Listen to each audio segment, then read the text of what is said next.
Namaskar, we have the most powerful Pitru Paksha. That's the fortnight that belongs to the ancestors. 14 days, that's when our ancestors, they visit the earth plane. It occurs once every year, but this year it is extremely powerful, extra special, very rare, because the Pitru Paksha this year, it is hemmed in between two eclipses. It starts with a powerful lunar eclipse, followed by the Pitru Paksha 14 days.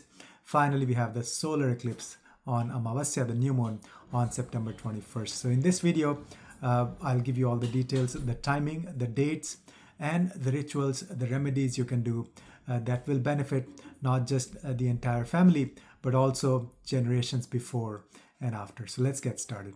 So a little bit about the Pitru Paksha first.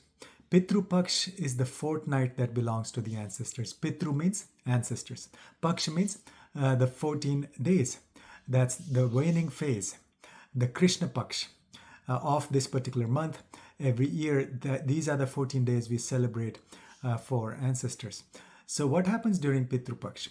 The veil between our Bhuloka and the Pitruloka during these 14 days is very thin. That means there could be travel, easy travel back and forth between the Bhuloka and the Pitruloka.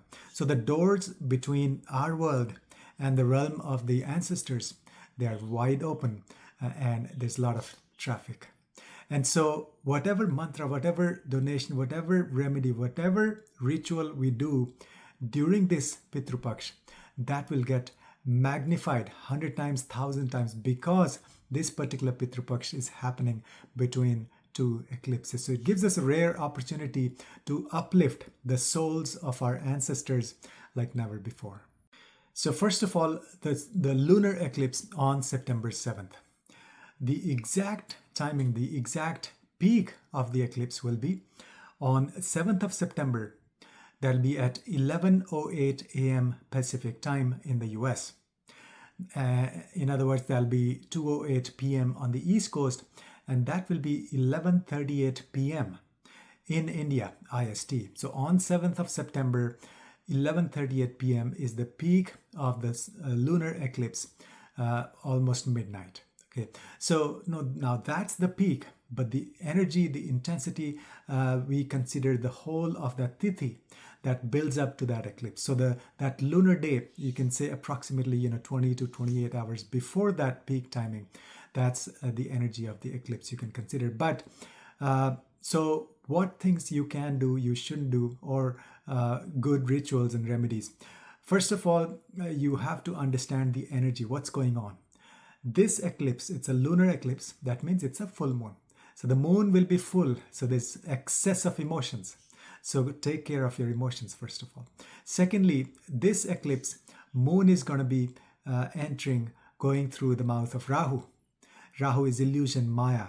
So there could be a lot of this unfounded fears and Maya, illusion. But the special thing about this eclipse is that Jupiter will be exactly aspecting Rahu, exact same degree, pretty much at the time of eclipse. So that means there'll be wisdom of the gurus, blessings of the gurus. So this eclipse is actually really powerful. Every eclipse means transformation, but this one means some kind of a spiritual transformation. Huge spiritual wisdom. There'll be a downpour of the blessings and the wisdom. So do lots of meditation, and then also we look at the nakshatra. So specific nakshatra where the eclipse is taking place. This one will be in Purva Bhadrapad. Purva Bhadrapad is intense spiritual energy. It is connected with Kundalini.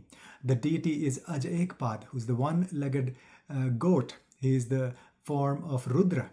And the Shakti is Yajaman Udayaman Shakti. That means the power to elevate consciousness and awaken the spiritual fire within. So this is the nakshatra. This is the eclipse telling us that we do intense spiritual sadhana. Lots of meditation, lots of mantras, lots of yagyas, especially the yagyas, the fire rituals, because it's the fire energy. It's the Kundalini Shakti. That's the Purva Bhadrapad nakshatra. And then there are general do's and don'ts that you should follow during any eclipse. The do's are, you can, of course, chant mantras, do yagyas, fire rituals, give donation. And then also you can sprinkle the Ganga Jal throughout your house. And then also you can bathe, take a shower before and after the eclipse. And then things you should not do. One is eating. It's very important. This is the most important thing. We should not eat during the eclipse.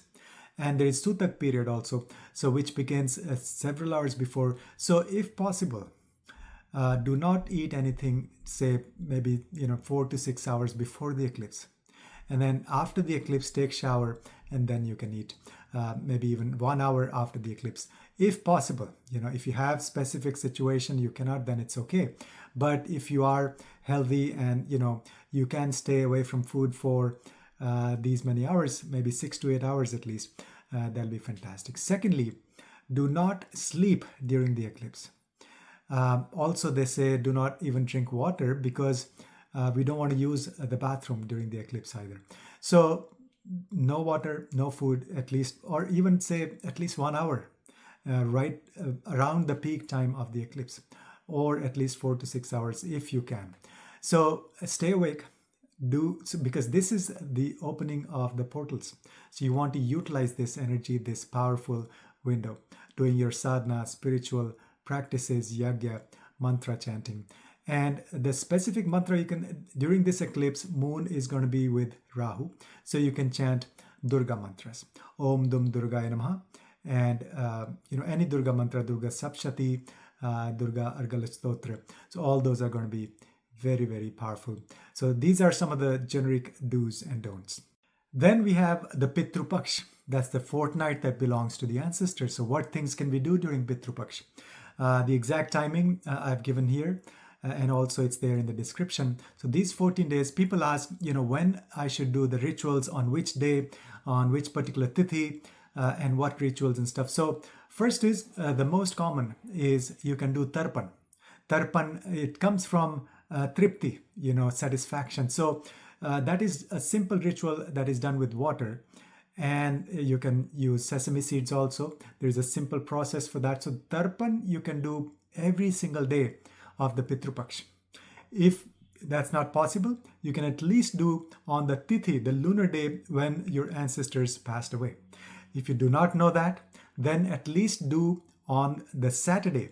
During these 14 days, see 1 or 2 Saturdays, do the tarpan on Saturdays. Plus, definitely the most powerful day to do any ritual, tarpan or anything else, is the Sarva Pitru Amavasya.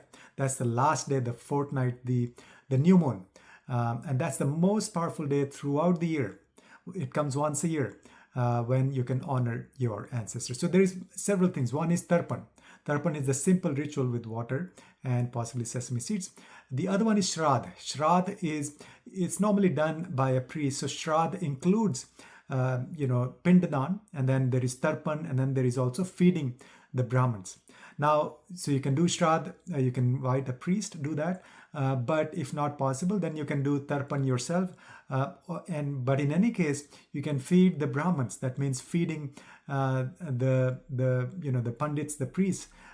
If possible, invite them at home, or you can give donation online, things like so. Any food donation, annadanam, is extremely, extremely powerful, because, well, there's a story. This Karna was a Suryaputra in Mahabharata. So he gave a lot of donations during his lifetime, and then he went when after he died, he went to the heavens, and he was not given a space or place in the heavens, because he was told that he was very generous. He gave lots of money, gold in donation, but he did not give food donation. So he had to go back during this Pitru Paksha. He had to give out food donation, and so then he could get salvation. So food donation is extremely powerful, and you can give it to the priests, but also to the animals, especially cows and crows. And these are the animals you can feed during any of these or all of these 14 days of Pitru Paksha. And then there are specific mantras that you can chant throughout this Pitru Paksha 14 days. Many mantras. One is simple. You can chant Om Sarva Pitru Devatabhyo Namaha. And then there is Pitru Gayatri mantra. Om Pitru Ganaya Vidmahe Jagadadharani dhimahi tanno pitro prachodayat.